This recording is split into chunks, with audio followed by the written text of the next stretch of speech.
Ever wondered who's getting more action in the animal kingdom? No, not your neighbor's frisky cat. Think bigger. We're all familiar with the phrase the birds and the bees, a euphemism often used to discuss the facts of life. But did you know it's a bit of a misnomer when it comes to who's actually having the most sex?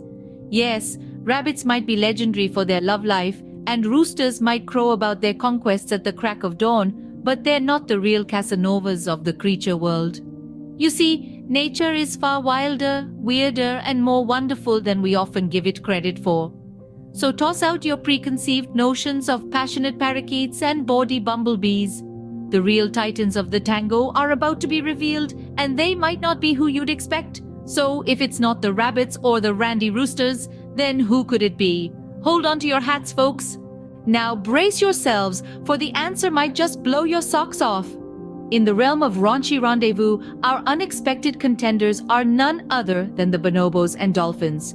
Now don't let their innocent faces fool you. These creatures have a love life that would make even the most seasoned romance novelist blush.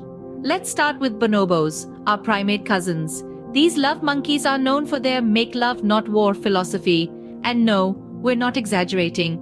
Bonobos use sex as a social tool, a conflict resolution technique, and even a simple greeting.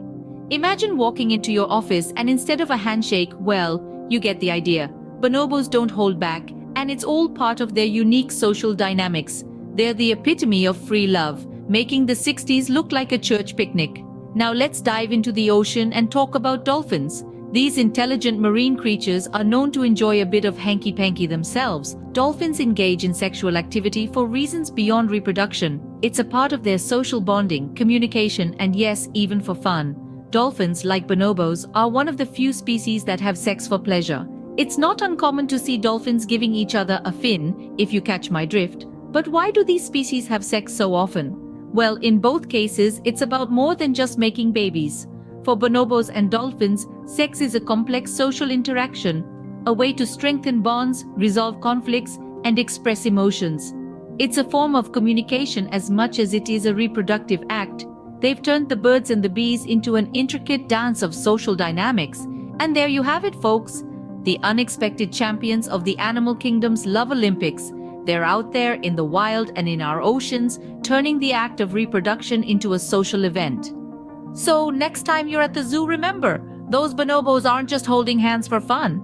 But hold on, we're not done yet. There's one more species that outdoes even the bonobos in the bedroom, or should we say, the bush. Ladies and gentlemen, meet the Antechinus, an Australian marsupial that takes the crown for having the most sex. And when we say they have a lot of sex, we mean it. These little furballs make the Energizer Bunny look like a sloth. Their mating season is a non-stop 2-week-long frenzy where sleep is for the weak and rest is a distant memory. But here's the kicker. Their escapades are so intense that the males often die from exhaustion. Talk about going out with a bang! And the females? They're left with the task of raising the next generation of love machines. So the next time you're feeling frisky, spare a thought for the poor Antechinus, who really does love till death do them part. So there you have it, folks, the birds, the bees, and the Antechinus. Now isn't that a conversation starter for your next dinner party? Today we've journeyed through the fascinating and sometimes hilarious world of animal mating habits. We've discovered that bonobos, those cheeky primates, are quite the amorists. And who could forget those unexpected contenders? The fruit flies and rabbits ever ready to multiply. We've also learned that not everything is as it seems. Who would have thought that the seemingly innocent shrew like Antechinus would be the reigning champion in this game of love? This little Australian marsupial is the true marathon man of the mating world, so much so that it often meets its end in the throes of passion. It's been a wild ride, hasn't it? Just goes to show that the animal kingdom is full of surprises, each more astounding than the last.